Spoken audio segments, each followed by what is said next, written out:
Друзья, в этой части выпуска я предлагаю поговорить о том, что в Гагаузии и в Народном собрании не прекращаются попытки внести изменения в закон о телерадиовещании Гагаузии. Мы как-то в программе «Цена свободы» с Петром Маковеем, директором Ассоциации независимой прессы, обсуждали этот вопрос.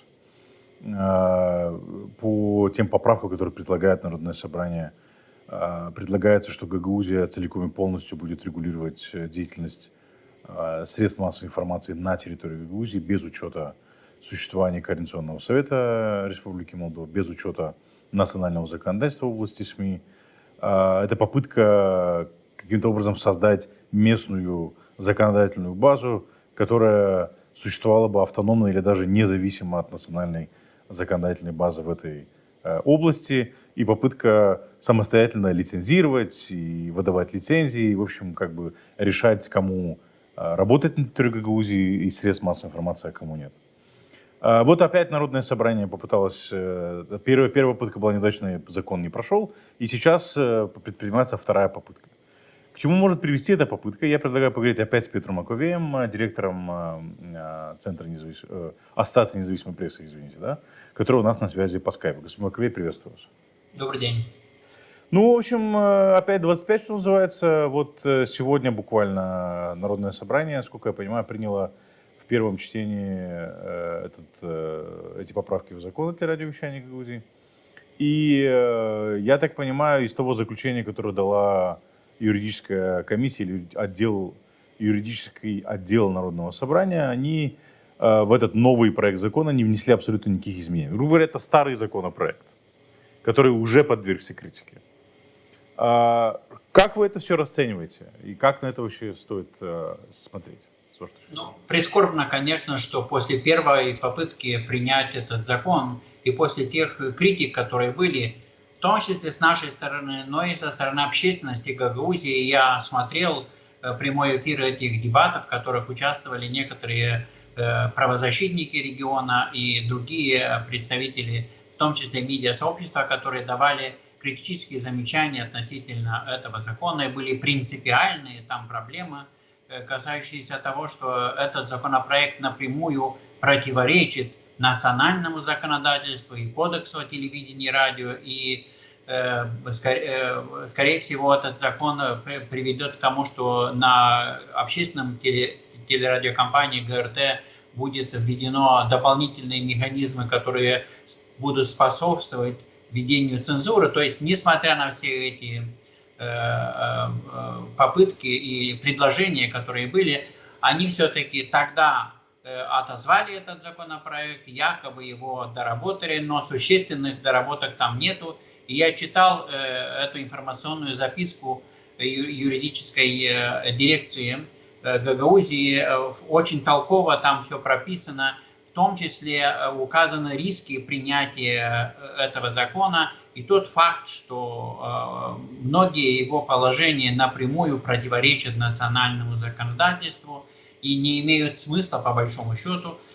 Мне прискорбно, что Народное собрание не принимает во внимание критики и предложений конструктивных, которые вносятся в том числе гагаузскими юристами и представителями общественности. Это еще раз доказывает, что нынешний состав Народного собрания, к сожалению, руководствуется не желанием сделать хороший закон, хорошие поправки внести в существующий закон, для того, чтобы медиа региона и ГРТ были более свободны в своей издательской политике, но они, скорее всего, как раз от обратного исходят, из желания внести новые рычаги проверки СМИ, новые рычаги контроля над средствами массовой информации.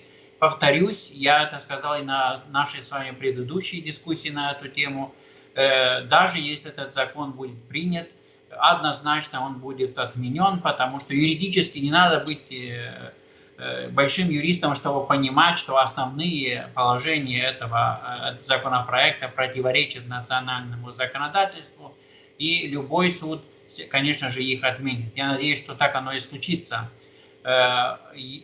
Вернусь к тому, что предложила юридическая дирекция.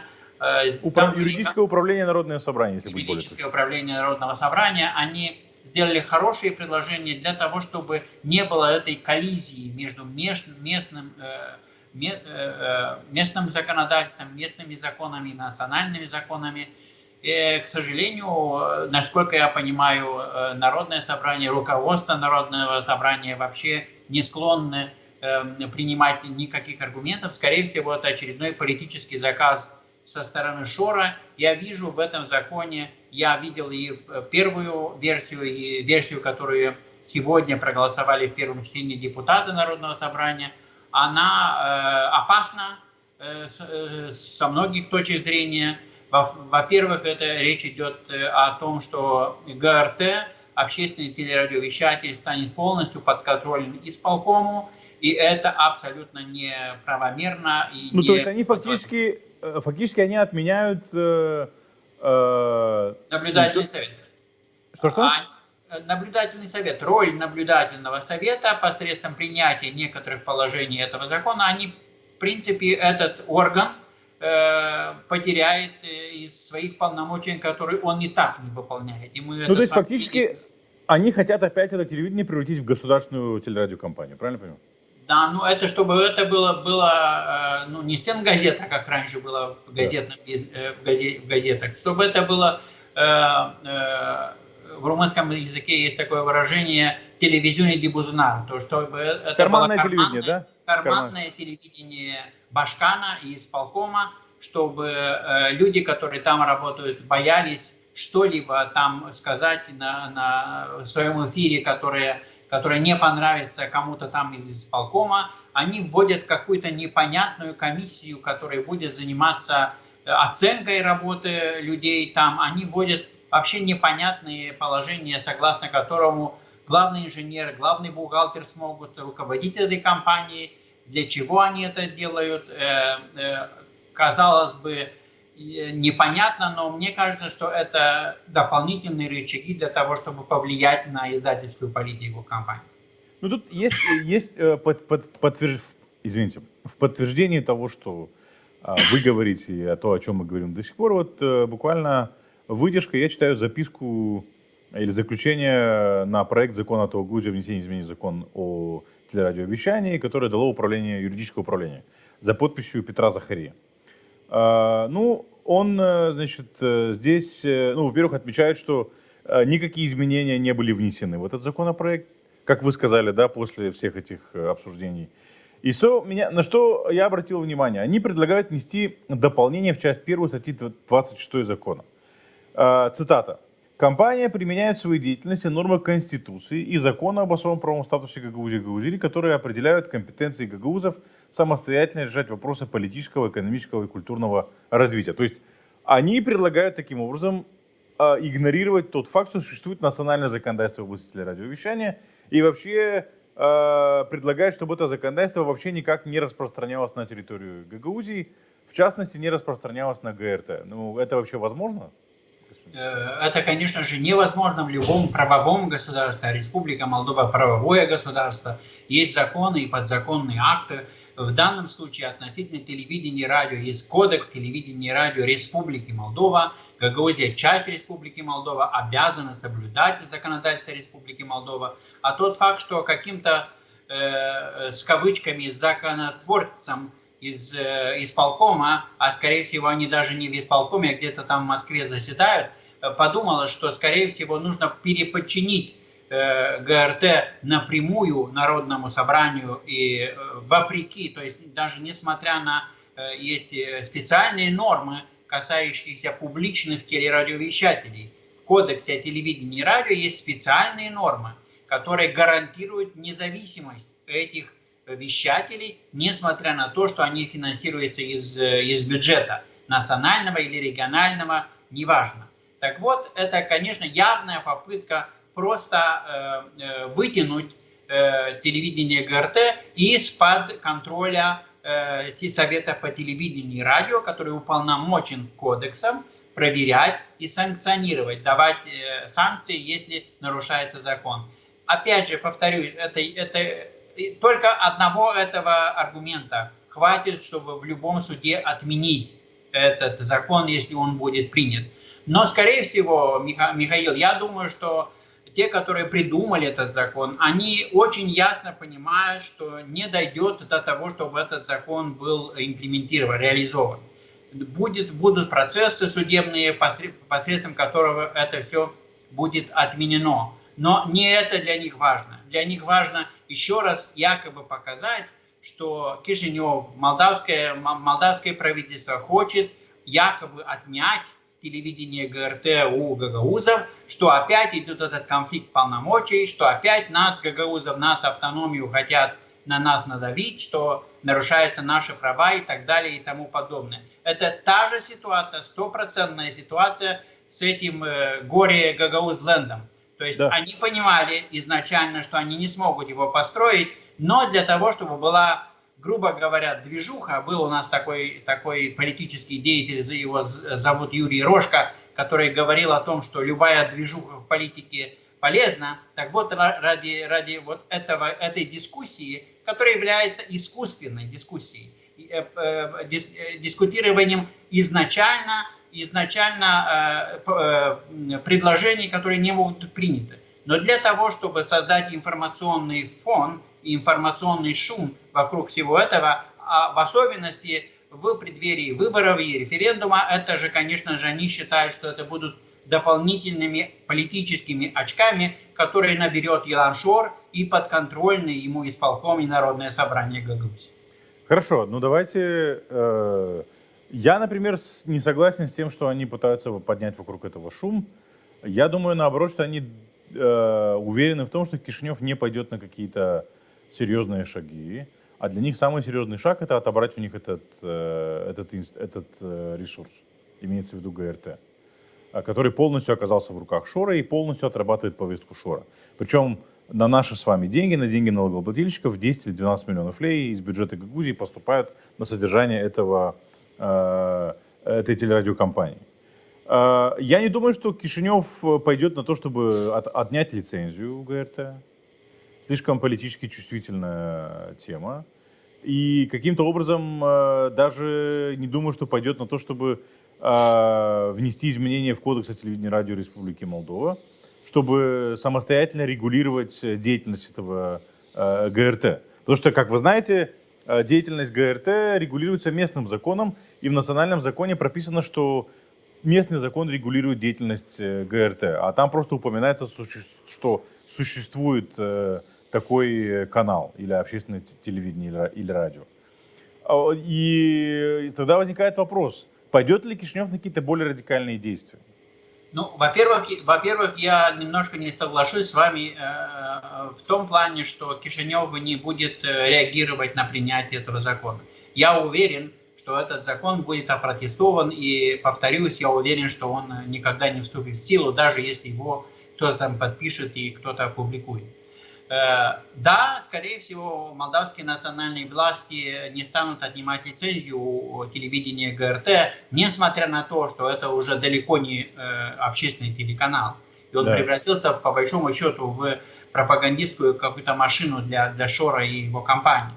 Но с другой стороны, я уверен, что молдавские власти будут предпринимать меры для того, чтобы не дать Шору захватить это телевидение полностью посредством изменения местного закона.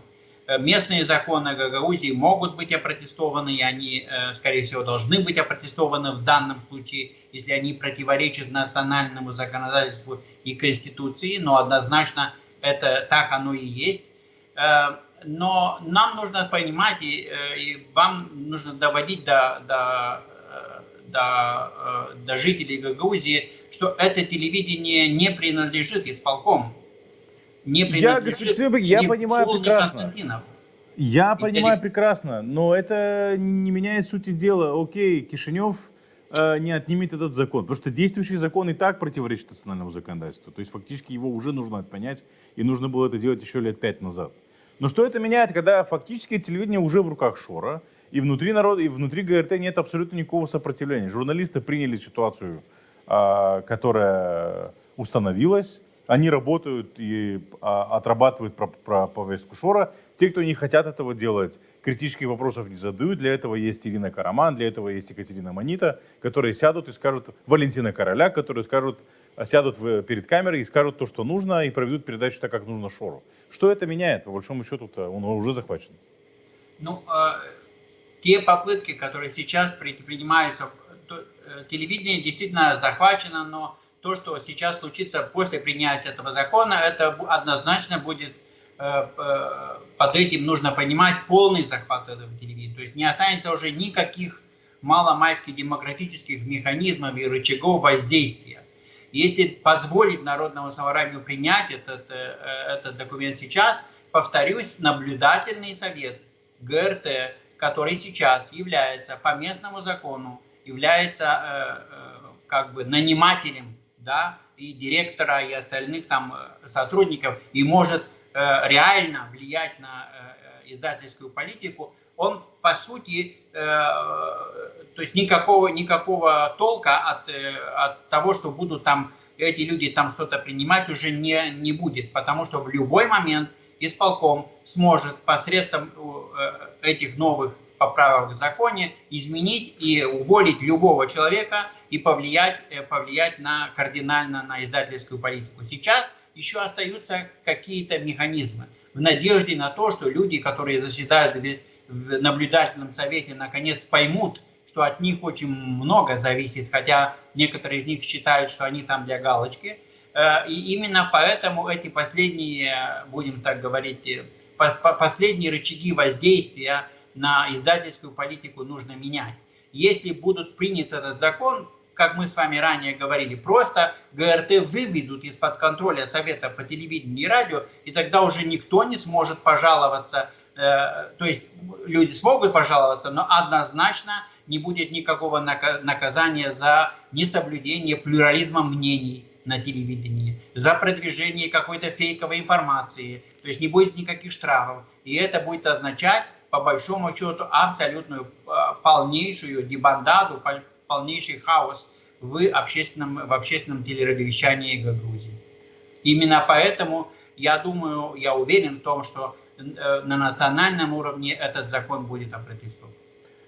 А если попытка, почему, например, Кишинев или парламент Республики Молдова не, скажем так, не предпримет шаги по расширению статьи в законе или кодексе о телевидении и радио Республики Молдова, где говорится о существовании или наличии регионального общественного телерадиовещания в Гагаузии, и самому регулировать деятельность этого телерадиовещателя, и не делегировать эту компетенцию, скажем так, Народному собранию. Такое возможно, с вашей точки зрения? Ну, такое возможно, но я бы не стал бы приветствовать это. Исходя, Почему? опять же, из принципов автономии, это нужно делегировать. И наш закон очень хорош с этой точки зрения, что он дает право местной комьюнити через народное собрание, через наблюдательный совет осуществлять контроль над общественным телерадиовещателем. Проблема заключается в том, что власть была захвачена преступной группировкой Шора, а люди, которые выполняют его приказы, пытаются под себя все подмять. Я уверен в том, что никаких попыток изменения кодекса с тем, чтобы переподчинить ГРТ, я не знаю, кому-то там еще, допустим, национальной компании Телерадио Молдова, не будет, потому что это однозначно будет восприниматься как дополнительный фактор, который смогут использовать в своих пропагандистских целях люди Шора и нынешние руководители Гагаузии. Скорее всего, этого не будет. Будут пытаться власти Кишинева, национальные власти, сохранить статус-кво, который сейчас есть, в надежде, что в дальнейшем ситуация улучшится, потому что люди, общественность Гагаузии все больше и больше станет понимать, насколько влияние Шора пагубно для самой автономии. А кто сейчас назначает членов наблюдательного совета Телерадио Молдова? Кто возглавляет? Кто назначает? Они назначаются на конкурсной основе парламентом Республики Молдова. И Координационный совет в этом не участвует, я правильно понимаю? Нет. Нет, не участвует. Ну, по сути, та же схема, что и с ГРТ, правильно? То есть, это хорошая схема, она существует во многих демократиях мира. Но проблема состоит в специальном политическом контексте Гагаузии в данном случае. Ну и в отсутствии оппозиции в Народном собрании фактически, по большому счету. Да. Или подчинение, прямом подчинении власти и так называемой оппозиции одному единственному человеку, который в свою очередь получает указания из Кремля. И который вообще не находится в Гагаузии. Давайте начнем с этого. Да. Господин Маковей, я благодарю вас за то, что вы пришли к нам в эфир, прокомментировали ситуацию. Будем рады видеть вас еще. Спасибо большое. Спасибо большое. Мы с вами не успели поговорить об Езине. Да, давайте поговорим о Безине. Это еще один такой момент, на который обращают внимание, в этой же записке в управлении юридическое.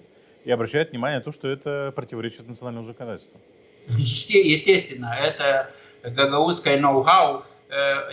Было бы смешно, если бы не было, конечно, так грустно, потому что этими попытками Народное собрание пытается фактически подчинить себе все средства массовой информации, потому что непонятно из текста этого закона, и в объяснительной записке, кстати, это написано, вообще непонятно, кто будет выдавать эти ЗИНы, это будет бесплатно или за это нужно будет платить. Но сам факт того, что Народное собрание пытается заменить лицензирование, которое является законным, подразумевается в законе прописано, процедурой, заменить эту процедуру лицензированием каким-то там езином, которые будут выдавать, скорее всего, на общем заседании партии ШОРС, партии Шанса и Возрождения. Где-то в Москве. Конечно же, это ни в какие рамки не лезет.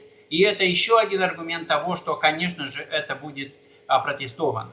Во-вторых, непонятно, насколько я подразумеваю, они хотят именно вот эту норму относительно ИЗИНа, чтобы этот ИЗИН получали все средства массовой информации автономии, и это, конечно же, опять же, абсолютно противозаконно.